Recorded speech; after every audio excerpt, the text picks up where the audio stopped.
I've had a number of concerning emails recently where someone has part exchanged a car with outstanding finance on it, only to find out that the dealer didn't clear the finance.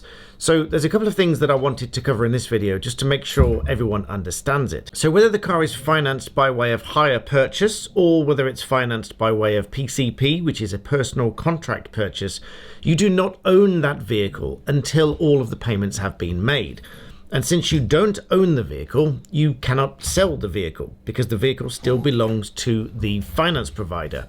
And you can only pass along title if you own the vehicle. So it's very important to make clear when you are part exchanging a vehicle that it is on finance and that the finance is going to be cleared. Otherwise, you cannot pass on title of the vehicle because you don't own it. Now, there is a legal provision to terminate such finance agreements early. It's known as a voluntary termination.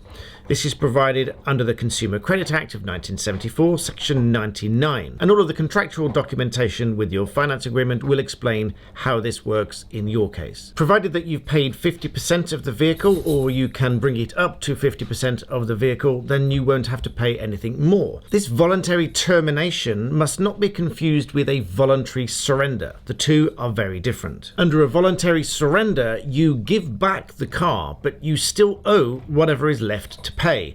The finance company is then going to sell this car at auction, adding any extra costs onto it, and then they're going to come to you for whatever is left. So in the situation when you've gone into a dealer for a new car and your car is still on finance, if there is any equity in the car, which is not always the case, then you must ensure that arrangements are made to settle the finance agreement on the old car. And as I say, this is only going to be of any use if there is any equity in the car once that finance has been repaid. Now, of course, every dealer should be doing an HPI check on vehicles that are coming in to check whether there's any outstanding finance on it. Once the finance is settled, of course, then the vehicle belongs to you and you can do what you wish with it. So only if there is a difference between the finance left on the vehicle and the total value of the vehicle, there's going to be some equity in there to be a deposit for a new car. But as always, make sure you read and check all of the paperwork, because if the dealer has overlooked this, or the dealer is expecting you to repay the finance company and they are not doing it as part of the settlement, you may end up in trouble. So my strongest guidance to you on this is do all of your research and your homework first before visiting the dealership, or at the very least before signing any paperwork, to ensure that one, you don't end up in negative equity, or two, in a deal that simply cannot work. Because if the vehicle remains on finance,